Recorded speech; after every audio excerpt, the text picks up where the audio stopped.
Yang kedua adalah pendidikan. Ketiga adalah perkawinan. Yang keempat adalah tasawuf. Yang kelima kesenian. Yang terakhir politik. Ya, nggak apa-apa. Ya, baik. Pembelajaran pada hari ini adalah strategi dakwah dan perkembangan Islam di Indonesia. Ya, garap pembaruan Islam di Indonesia melalui sekolah Talibu.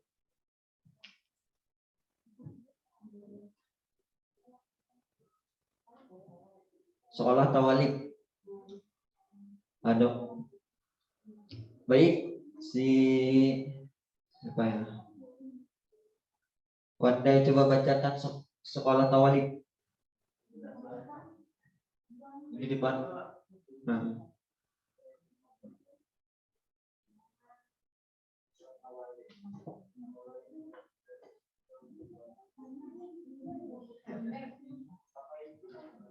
Ya, pakai mikrofon.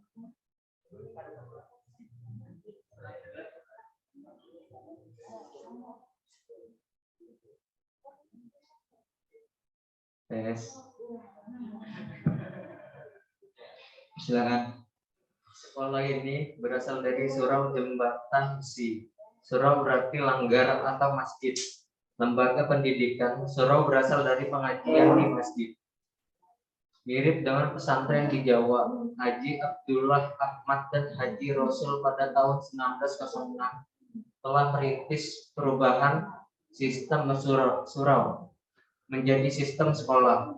Pada tahun 1919, Haji Salaluddin Haid menerapkan sistem kelas dengan lebih sempurna. Ia mengharuskan pemakaian bangku dan meja, kurikulum yang lebih baik, dan kewajiban pelajar untuk membayar uang sekolah. Selain itu, kepada para pelajar pun diperkenalkan koperasi pelajar guna memenuhi kebutuhan sehari-hari mereka. Koperasi ini berkembang menjadi organisasi sosial yang menyatu sekolah Tawalik dengan nama Sumatera Tawalik. Sejak itu organisasi ini tidak lagi dipimpin oleh murid, tetapi oleh para guru. Ya, sekolah Tawalik adalah sekolah ini berasal dari Jembatan Besi, yaitu letaknya di Sumatera Barat. Dan di sekolah Tawalik ini awalnya pembelajarannya secara surau atau secara di masjid. Dan awalnya pembelajaran di sekolah Tawalik ini adalah pembelajaran perhalakohan yang biasanya orang yang berkeliling atau membuat sebuah lingkaran dari beberapa orang. Akan tetapi sekolah Tawalik ini beberapa pemuda melihat bahwa sekolah seperti ini kurang terlalu diminati.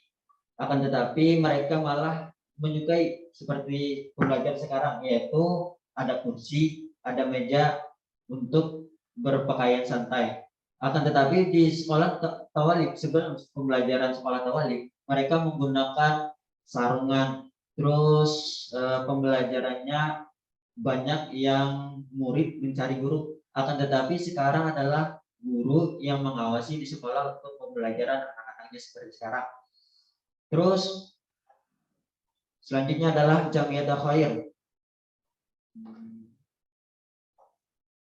Siapa lagi ingin baca nih? Ya, lanjut. Jamiatul Khair. Tes. Jamiat Khair. Organisasi ini didirikan di Jakarta oleh masyarakat Arab Indonesia pada tanggal 17 Juli 1905. Di antara pendirinya adalah Sayyid Muhammad Al-Fakir bin Syihab, Sayyid Idrus bin Ahmad bin Syihab, dan Syahid Sehan bin Syihab. Semuanya termasuk golongan Syahid, yaitu kaum ningrat atau bangsawan Arab. Jamiat Khair ini adalah sekolahan yang dibuat di Jakarta atau didirikan di Jakarta oleh masyarakat Arab. Di masa itu pendidikan itu dibedakan, dan kalau orang-orang yang asing atau orang-orang yang tidak berkemampuan tidak boleh bersekolah di Jamiat Khair tersebut. Akan tetapi di Jamiat Khair ini hanya orang-orang yang bangsawan-bangsawan. Contoh anggota yang paling terkenal adalah pendirinya Muhammadiyah, yaitu Kiai Haji Ahmad Dahlan. Nah, itu adalah anggota dari Jamiat dan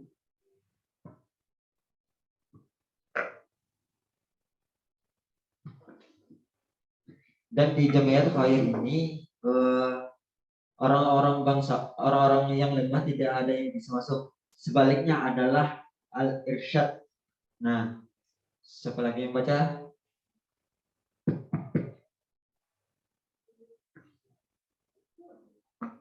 Al-Irsyad, organisasi sosial ini didirikan oleh kaum pedagang Arab di Jakarta.